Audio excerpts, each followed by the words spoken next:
One Page Weekly with Nick Slavik. Entrepreneurship. Data plus feelings. There are about 2 million bachelor's degrees awarded each year in the U.S.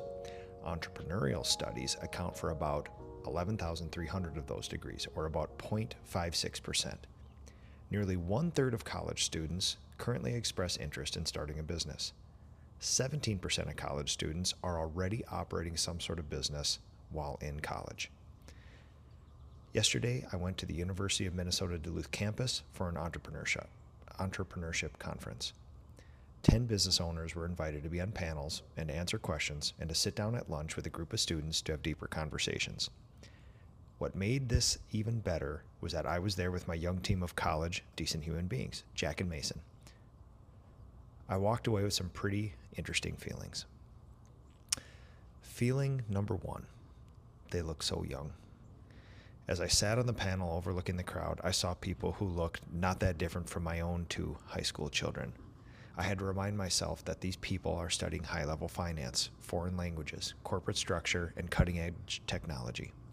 I imagined a scenario where one of them, after graduating with a business degree, came to me and asked for a job. They would demand about $60,000 to $90,000 a year compensation package.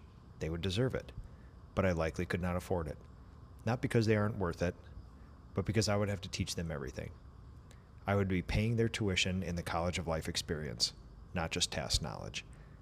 And they look so young, but they're so damn good at what they do. Feeling number two, these humans are so healthy.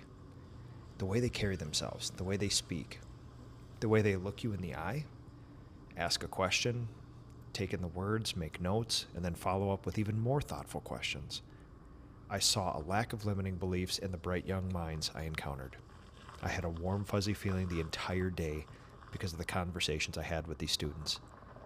I hope some of these students find themselves in leading important things in our country someday. We'd all be better for it. Feeling number three, I received a booster dose of a rare, semi-dangerous, and completely all-consuming legal drug called entrepreneurship.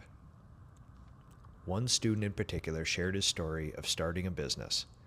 He found a mentor, learned about the industry for years while working summer jobs, created his own firm, and is finding real success.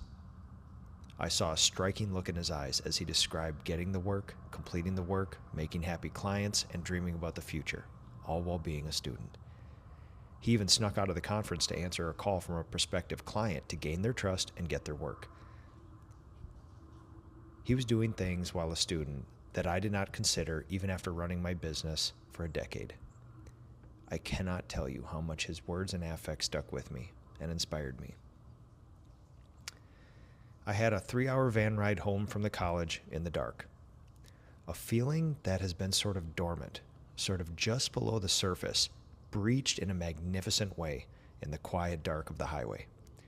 That old superpower of entrepreneurship flamed to life in me with the spark from those young people. In that short 3-hour ride, or so I felt myself dreaming again, thinking about wild possibilities in my future. I've been in operating mode for so many years as my businesses grew and professionalized, taking only maintenance doses of entrepreneurship. What an all-consuming drug the dreaming and creation side of business can be. I thought a lot about my early years of creation with deep gratitude. Not many people do it. Not many businesses work out. Not many people have seen it through to the other side. I get excited for my next hero dose of this drug, and I get excited for the young entrepreneurs that I met for their next decade of life. They get to experience the things that I've experienced, and I will always remind myself to seek out the young, especially as I get older, to stay in touch with my core being, the entrepreneur. This has been One Page Weekly with Nick Slavik.